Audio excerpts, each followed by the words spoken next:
सबसे पहली, सबसे बड़ी, सबसे अहम खबर लगता यूं है कि पाकिस्तान पीपल्स पार्टी के गिर्द गहरा तंग से तंग करने की कोशिश की जा रही है। अब मैं आपको एक बहुत बड़ी साजिश और एक बहुत बड़े खेल की तरफ इशारा करना चाह रहा हूं कि क्या पाकिस्तान पीपल्स पार्टी पर ऑपरेशन ऊपर से हो रहा है या पाकिस्तान पीपल्स पार्टी खुद तश्तरी में देने वाली है कि आइए और हमें मारिए। ये मैं आपको तहलका अंगेज खबर देने वाला हूं। आपको एक वाक्य का तो हमने बता ही चुके हैं कि इस वक्त कराची के सदर वजीर बल्दियात सईद गनी के खिलाफ मामला क्या हुआ, फरहान गनी उनके भाई किस तरीके से पेश हुए, पिछले वीलॉग के अंदर अब आप तफसीलात पूरी देख चुके हैं। अब जरा सा मैं आपको बड़ी अहम खबर देने वाला हूं। फरहान गनी के खिलाफ जो खबरें चली, फरहान गनी के खिलाफ जो कुछ मवाद हुआ, मैं अब आपको एक ऐसा इशारा देने वाला हूं जिसे सोचकर समझकर आप आगे चलेंगे। उसके बाद यह हुआ कि 25 तारीख को, जब मैं प्रोग्राम रिकॉर्ड कर रहा हूं 26 तारीख की सुबह है, 25 अगस्त के दिन एक बहुत अहम वाकया हुआ और सिंध बिल्डिंग कंट्रोल के एक ऑफिसर तारिक खासकेली पर मनीर के अंदर हमला हुआ। उनकी एक वीडियो वायरल हुई और वीडियो वायरल होने के बाद उनके कहने पर और उनकी मुद्दत के अंदर ये मैं आपको एफआईआर दिखा रहा हूं, एफआईआर को देख लीजिए। ये डिस्ट्रिक्ट मनीर के जनरल सेक्रेटरी के खिलाफ एक मुकदमा दर्ज हो गया। आप समझ रहे हैं कोई बड़ी बात नहीं है? नहीं जी, मसले को जरा समझिए और मसले को गौर से समझिएगा। एसबीसीए किस वजारत के अंदर में आता है? वजारत बल्दियात। किसके अंदर में आता है? वजारत बल्दियात। और डिस्ट्रिक्ट का सदर और बहुत अहम शख्स के खिलाफ यह मुकदमा दर्ज हुआ। अब आप सोच रहे होंगे कि वजीर बल्दियात सईद गनी, कराची का सदर भी कौन? सईद गनी।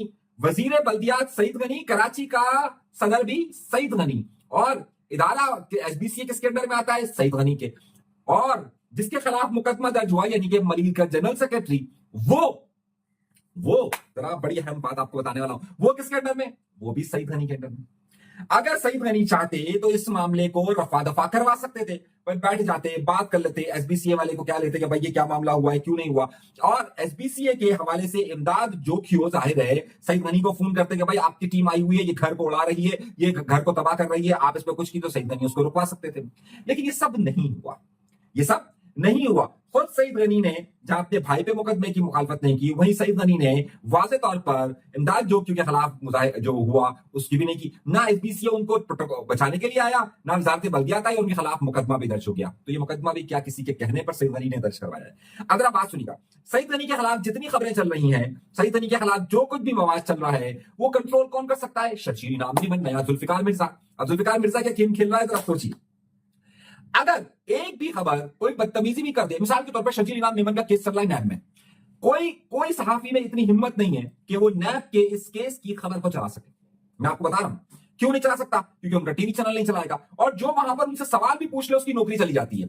यानी कि इस वक्त इश्तिहारात का इतना दबाव है कि अगर कोई भी टीवी चैनल इस वक्त शर्जील इनाम मेमन के नैब के केस के खिलाफ बात नहीं कर सकता। ये मैं आपको ऑन द रिकॉर्ड बता रहा हूं। अब मामला क्या है, क्यों नहीं बता सकता? क्योंकि वो फौरन फोन लगाते हैं और बोलते हैं नौकरी जाएगी, और नौकरी चली जाती है, वरना टीवी चैनल तो इश्तिहार बंद हो जाएगा। अब दबाव इतना था कि आज भी कराची शहर की मुख्तलिफ सड़कें टूट फूट का शिकार है ना। जिस दिन बरसात हुई उस दिन सबने पूछा भाई ये पानी जमा हो गया, ये हो गया, जियो से लेकर सब टीवी चैनल ने हेडलाइन लगाई। अगले दिन क्या हेडलाइन है सबकी गौर से देखिए। आपको ऐसा लगेगा जियो जैसा टीवी चैनल ही चलाता है, शहर में सारा पानी निकाल दिया गया है, बस कुछ कुछ जगहों पर सड़कों के साइड में पानी है। सारे चैनलों के नाम ले लीजिए आप। क्यों? क्योंकि कंट्रोल है। तो क्या नया जुल्फिकार मिर्जा यानी शर्जील इनाम मेमन साहब इनकी खबरें नहीं रुकवा सकते थे? रुकवा सकते थे, लेकिन उन्होंने कहा चलने दो। जिस तरीके से मुर्तजा वहाब के खिलाफ एक टीवी चैनल जो खबरें चला रहा था, जो कि मैं बदमाश टीवी वो क्या सॉरी माजरत के साथ बदमाश टीवी गलत निकल गया, एक टीवी चैनल जो चला रहा था वो केबल ऑपरेटर भी है, तो उसको भी, और वो बड़े करीबी आदमी शर्जील इनाम मेमन के। क्यों? तो अभी तो अंदर का इख्तलाफ है, ये बड़ा खुलकर एक दूसरे के खिलाफ आ रहा है। अब मैं आपको अगली खबर जो दे रहा हूं उससे ज्यादा छिपाने वाली। ये इमदाद जोखियो का नाम जो जनरल सेक्रेटरी जिन्होंने मारा, ये सिर्फ इधर जग नहीं आ रहा। डॉक्टर आसिम, कौन डॉक्टर आसिम? आसिफ अली जरदारी के करीबी दोस्त। उनकी मलकियत क्या है? जियाउद्दीन।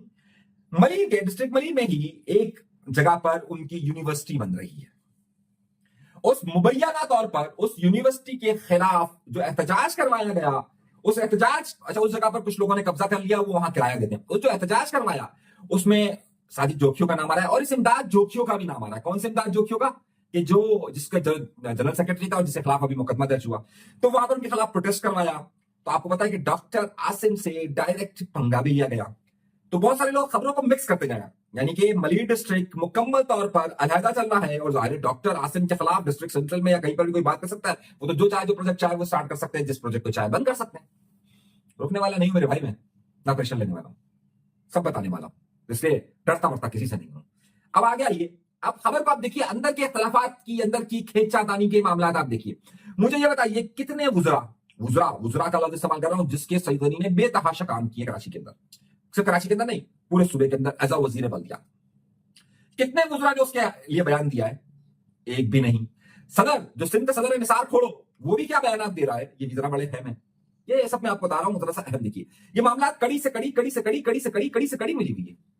और आपको मालूम होगा कि जब अच्छा वक्त होता है तो सब दोस्त होते हैं, जब बुरा वक्त होता है तो सब एक दूसरे की टांगे खींचने में लग जाते हैं और कहते हैं मैं सबसे आला। खबर दूं, बड़ी खबर देने वाला हूं भाई। बहुत सारे ऐसे रहनुमा मुझे नजर आए हैं पाकिस्तान पीपल्स पार्टी के और दीगर जमातों के, जो इस बारे में है कि उनकी गर्दनें बच जाए। बाखुदा, बाखुदा, बाखुदा। और मैं गवाह हूं कि किस किस ने अपनी गर्दनें बचाने के लिए इस मामले में आगे बढ़ना शुरू कर दिया। ये सारे मामला आपका मैं ऑपरेशन का सारे सिलसिले का बता रहा हूं। ये खबर मैं आपको दे रहा हूं, ब्रेकिंग न्यूज पेपर पे दे रहा हूं, और मैं इस बारे में पक्के शवाहिद रखता हूं कि किस किस ने अपनी गर्दनें बचाने के लिए आगे बढ़ा। आइए एक और खबर की तरफ। यकीनी तौर पर मरियम नवाज पर हमला हुआ है और मरियम नवाज पर हमला करने की कोशिश भी की गई। इस वीडियो क्लिप को देखिए। मरियम नवाज गुजर रही है जापान में, कार्ड्स उनके साथ मौजूद हैं, और तहरीक इंसाफ के अपने आप में रहनुमा या कारकुन या सपोर्टर न सिर्फ उन पर हमलावर होने, जबानी तौर पर गालियां दे रहे हैं और क्या क्या बकवास कर रहे हैं, ये आपके सामने मौजूद है। अच्छा, मैं बकवास याद कैसे कह रहा हूं? ये लोग जो भी है, चाहे पीटीआई के लोग हों, चाहे मुस्लिम लीग नून के लोग हों, चाहे किसी के भी लोग हों, ये जब इस तरीके का रवैया अपनाते हैं तो उससे वो क्या चीज बताना चाहते हैं ये उनका अपना मसला है। लेकिन ये वाकई में मरियम नवाज साहिबा के लिए जापान के अंदर मसला हुआ, उसके बाद उनकी स्पीड बड़ी चलते हुए कि जिस तरीके से वहां पर लोग उनको पहचान कर टॉन्ट कर रहे थे, बाकायदा हमलावर होने की कोशिश कर रहे थे, इसे हम जबानी हमला कहते हैं ना। और उसके बाद उसका लाइक भी, वाह हमारे शेर क्या काम किया, टाइगर्स कहते हैं ना पीछे वाले। तो अगर मुस्लिम लीग नून वाले करते हैं तो वो कहते हैं क्या लफ्ज इस्तेमाल करते हैं, वो भी कुछ इस तरह का शेर वगैरह का लफ्ज इस्तेमाल करते हैं। खैर, ये लफ्ज इस्तेमाल हुआ। अच्छा, अब आइए अगली खबर की तरफ। तहरीक लब्बैक पाकिस्तान ने के रहनुमा हाफिज साद रिजवी ने बड़े अहम जुमले इस्तेमाल किए। उन्होंने कहा है कि ना पापा है ना पाशा है।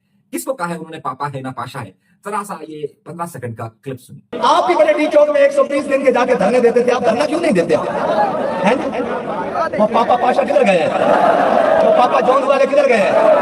फिर साडा मुंह ना खुलवाओ, ऐसी नहीं तो मुंह लाना चाहते। तुसी पहले अपनी लड़ाई लड़ना, वो असं पहले कह चुके कि उन्होंने पुत्र नहीं आजादी दी जाकर। उन्होंने कहा कि जनाब तहरीक लब्बैक को जब उन्हें गिरफ्तार किया गया तो वो तो जेल में थे, लेकिन तहरीक लब्बैक ने बड़ा प्रोटेस्ट किया था। आपको याद होगा कि उन्होंने बहुत बड़ी रैली निकाली थी जिसके ऊपर फायरिंग हुई थी, वजीराबाद की तरफ गए थे, उसके बाद उनके मुज़ाकरात हुए थे, उस वक्त बाल पे कूदे थे, मुफ्ती मुनीब कूदे थे, अकील करीम रेड्डी कूदा था।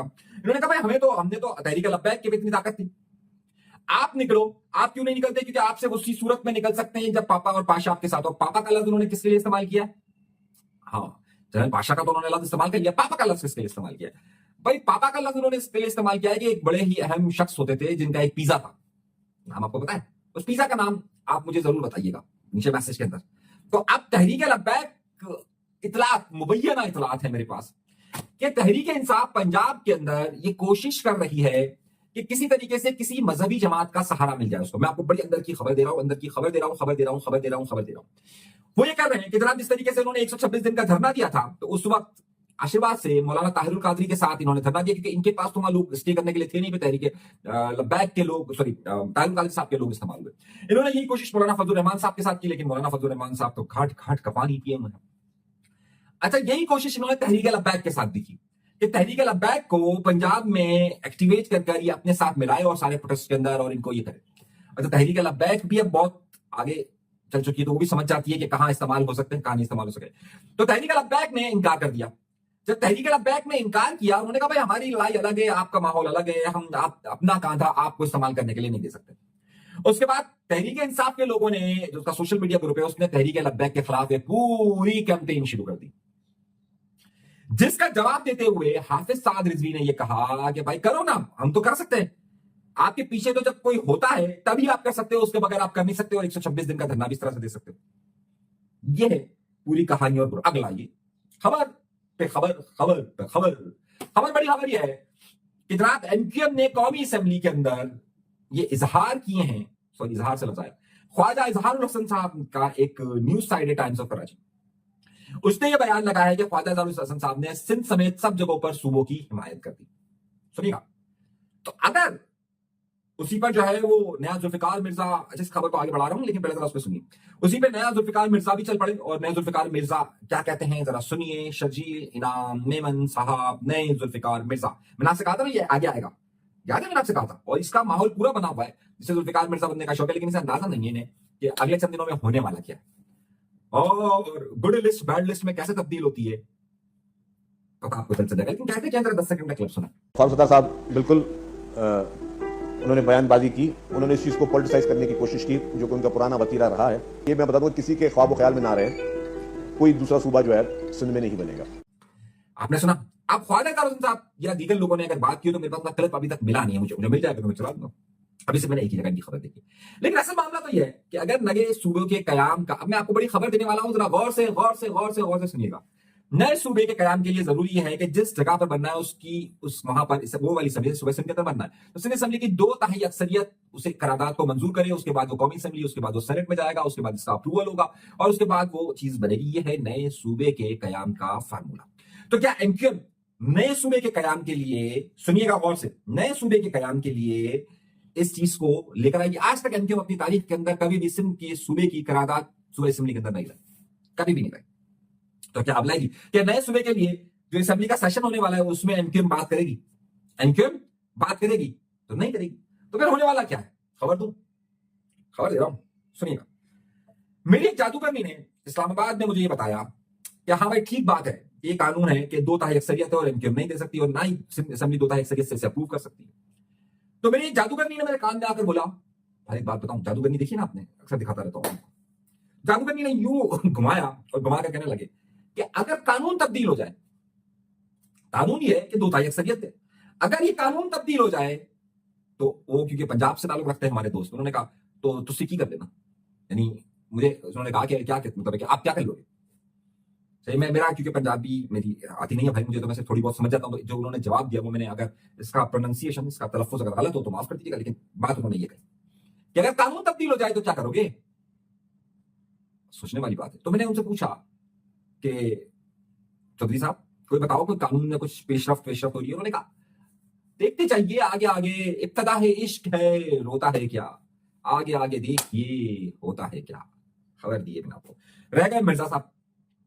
अब मिर्जा साहब रह गए तो ऐसा करते हैं, मिर्जा साहब के लिए एक अलहदा ब्लॉग करते हैं और आपको पूरी कहानी अलिफ से लेकर ये तक समझाते हैं कि मिर्जा अली मोहम्मद अली कुछ ऐसी नाम, मोहम्मद अली मोहम्मद मिर्जा के साथ क्या हुआ है। अब मैं नाम को इसलिए जानबूझ के कर रहा हूं ताकि जो खबर देने वाला हूं वो आपको जरा समझ में आ जाएगी मामला क्या होगा। फतवा लगाना चाहे तो लगा दीजिएगा मुझ पर भी।